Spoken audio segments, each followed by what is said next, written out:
السلام علیکم ورحمۃ اللہ وبرکاتہ۔ معزز سامعین حضرات، آج میں آپ حضرات کی خدمت میں عاشوراء اور محرم سے متعلق کچھ باتیں عرض کرنا چاہتا ہوں، جس میں سب سے پہلی بات عاشوراء کے روزے سے متعلق ہے کہ ایک روزہ رکھیں یا 2 روزے رکھیں، اور دوسری بات عاشوراء کا روزہ رکھنے پر کیا ثواب ملتا ہے، اور تیسری بات 2 روزے رکھنے کی کیا حکمت ہے۔ اور یہ ساری باتیں ایسی ہیں کہ ان باتوں کا ہر مسلمان کو معلوم ہونا نہایت ہی ضروری ہے۔ تو سب سے پہلی بات کا جواب، محرم کی 10ویں تاریخ، جس کو عام طور سے عاشوراء کہا جاتا ہے، عاشوراء کے معنی ہے 10واں دن۔ یہ دن اللہ تعالیٰ کی رحمت اور برکت کا خصوصی طور پر حامل ہے۔ جب تک رمضان المبارک کے روزے فرض نہیں ہوئے تھے، اس وقت تک عاشوراء کا روزہ رکھنا فرض قرار دیا گیا تھا۔ اس کے بعد رمضان المبارک کے روزے فرض ہو گئے اور عاشوراء کے روزے کی فرضیت منسوخ ہو گئی، لیکن حضور اقدس صلی اللہ علیہ وسلم نے عاشوراء کے دن روزہ رکھنے کو سنت اور مستحب قرار دیا ہے۔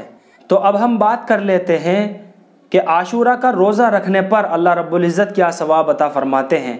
تو ایک حدیث میں حضور اکرم صلی اللہ علیہ وسلم نے ارشاد فرمایا، مجھے اللہ جل شانہ کی ذات سے امید ہے کہ جو شخص عاشوراء کے دن کا روزہ رکھے گا، اللہ رب العزت اس کے 1 سال کے پچھلے گناہوں کو معاف فرما دے گا۔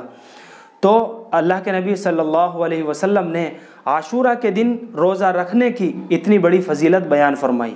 تو اب ہم بات کر لیتے ہیں کہ 1 روزہ رکھیں یا 2 روزے رکھیں۔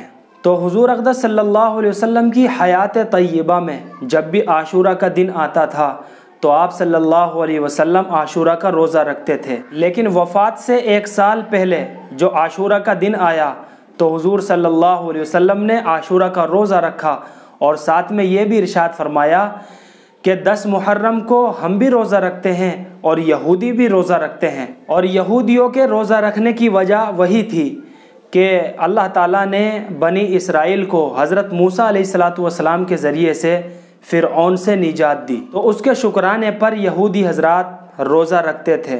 تو حضور اقدس صلی اللہ علیہ وسلم نے ارشاد فرمایا، یہودی بھی اس دن روزہ رکھتے ہیں اور ہم بھی روزہ رکھتے ہیں، جس وجہ سے ان کے ساتھ ہلکی سی مشابہت پیدا ہو جاتی ہے۔ اس لیے اگر میں آئندہ سال زندہ رہا تو صرف عاشوراء کا روزہ نہیں رکھوں گا، بلکہ اس کے ساتھ 1 روزہ اور ملاؤں گا، 9 محرم کا روزہ یا 11 محرم کا روزہ ضرور رکھوں گا، تاکہ یہودیوں سے یہ ہلکی سی مشابہت بھی ختم ہو جائے۔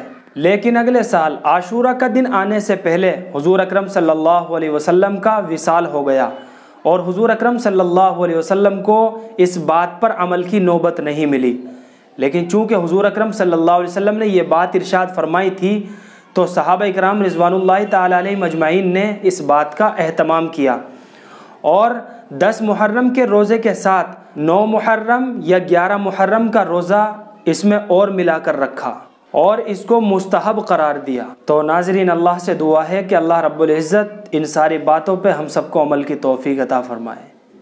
فقط والسلام۔